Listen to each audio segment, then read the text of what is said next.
Hi, this is Joan Newcomb, and today's Mystic Minute is Discerning Your Inner Voice, Part 2.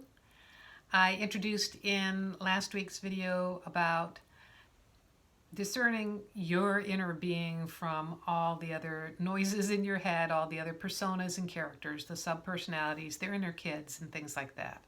In today's video, I'm going to talk to you about the evolution of this and what is really going on from a deeper, broader perspective. Simplistically put, we have bodies and we have personalities, and so when you look out around the world, most of the time what you're seeing walking around is these physical bodies and these different personalities, and you're observing in your life and in the world and in government and things like that, the personality aspects running things. And from your body personality aspect, the unseen is unseeable or unknowable. The divine aspect, the aspect of consciousness, is also very far away. And historically, it kind of energetically was really far away. It was like way up in the sky, and we're just these little tiny ants running around, and we're at the mercy of being stomped on. And we projected that this essence was jealous and vengeful, or only chose us and not all the other ants. And really what was happening was greater consciousness, the essence, the energy, life force energy, source energy, however you want to call it, was coming into form. And even as I describe this now, that's even kind of an antiquated model of this feeling of it outside coming in, because there isn't any outside or inside from the perspective of consciousness. So consciousness is emanating from within as well as emanating from outside. However, we're perceiving it from an evolutionary perspective, and we're feeling like greater awareness. So more and more light. We're waking up and we're feeling more of that internal power. And there you can see evidence of that, where people are really fully coming into their power. They are claiming their seat. They are speaking out against injustice. They're speaking out against things that diminish or disempower other people. There's a greater connectiveness coming as greater energy comes into form. So we're recognizing within each of us that inner light, that consciousness. So there's more connectivity. There's greater empathy as this is coming into form as well, because as consciousness, all those extrasensory perceptions are attributes. More consciousness within, more extrasensory perception. So from a historic linear from past to future, which again isn't consciousness because there's no time or space is consciousness, it's all happening at once. From our bodies, to explain it this way, from the past to future, past we were little ants, God was way up in the sky, big Charlton Heston vengeance, throwing frogs and plagues at you, and we only special ones that worshipped that particular version were going to make it in the end.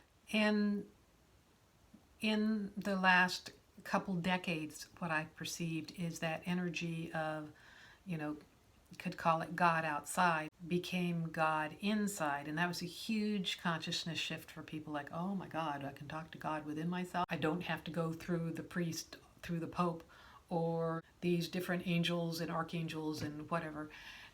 You can simply access God within, and actually that's what was talked about for the last 2,000-3,000 years. But accessing God within was a big growth shift, a big consciousness shift. What's happening now is a breakdown in identity, a disintegration in identity, because anything that is out of alignment with greater consciousness is disintegrating. So anything that was a distortion or a misinterpretation is disintegrating as well. And that means the separation from consciousness is disintegrating, which is the interpretation that that consciousness is something other than you. When you place a God persona on it, that distances you from the essence of who you are. So here's the thing that comes up when you start to really acknowledge that you are consciousness. Oh my God, I am consciousness. I am my inner being. What immediately comes up is, oh, the little inner being imposters, all the God imposters, your typical little will wanting to masquerade as the big will.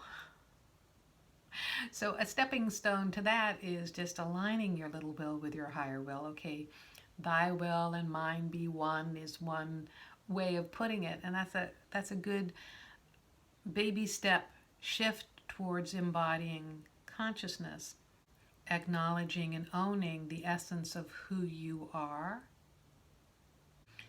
But the big shift that is really happening now is being your inner being the essence of who you are, being consciousness and navigating as consciousness.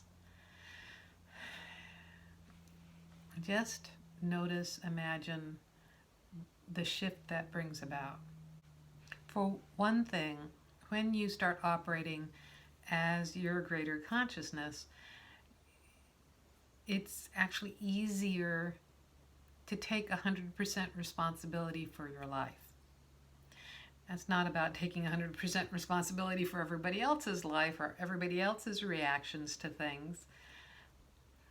That is greater consciousness coming through different forms, having different experiences and different reactions.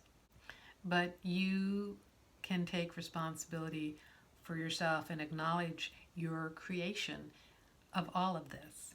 And the amazing thing that happens when you do that is then suddenly nothing is more powerful than you are. Okay, so you might be in the middle of a struggle with this giant mortgage banker that wants to repossess your home. I am really powerless, and that mortgage banker, it's so bad, they are taking away my home. Or you can look at, well, I am really being dislodged from this situation. I was pretty entrenched. I was very attached to that home, and I'm in the process of changing to another experience. And then no matter what gets decided or what the interaction is, they don't have more power than you. You are creating your reality. Maybe you make a shift and instantaneously you're able to keep your home. Or maybe you follow through on the storyline and you're in a different home. You have a different experience. The other thing that happens is unexpected things happen. So maybe you are in the workplace and the person that you're working for is a nut job.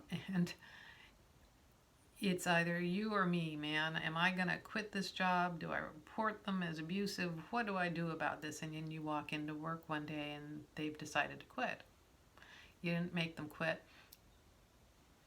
Circumstances are unfolding so that you're in a different experience. So navigating from this reality is really, really different. Different perspective, a lot more fun and enjoyable, come to think of it. So looking at the current political situation from this perspective, it's really amusing to see chaos going on, seeing examples of old paradigms of power being exposed and disintegrating. You notice how powerless those old strategies are. It's like being dominant over someone else or trying to manipulate other people is not a very powerful position. Some of the least powerful people, it seems, are the ones that are in positions of power and have like the most money. I'm not going to stereotype rich people because there are other examples of rich people who are using their resources in amazing ways and doing things to really help better the planet. So there's always examples of balance and maturity and thoughtfulness. So here's another clue there. If you're judging rich people, it's going to keep you from being prosperous. Am I judging all those crazy people in... I'm really watching them more with fascination and amusement and this whole idea of what power really is. And that's another video after this one, obviously. But what we're trying to do here is regain your power within, and operating as consciousness, it becomes easy and effortless to do that. You are that infinite source within you. And as I'm talking about this, I can hear an infinite amount of voices of people with different spiritual perspectives. I come from a very religious background. And people who have also come out of really challenging and difficult things where they had to admit powerlessness in order to move forward. And honestly, I've had to admit powerlessness in order to move forward. And the aspect of myself that was admitting powerlessness was the little Napoleon in me, the little part that was trying to control everything. And that's not the essence of who I am. It's just one of the multitude cast of characters that get to walk around inside my head. So here's the thing, it's not really hard to do this. It doesn't take a lot of effort to do this. It's really actually a very subtle shift, which is why we don't tend to validate how profound it is. It might just require remembering to do this once. In my experience, I have to do a kind of some constant reminders in order to evolve into my new state of awareness with this. Sometimes it's like a week or two of catching my perspective and shifting it, and it breaks through to a whole new paradigm of being.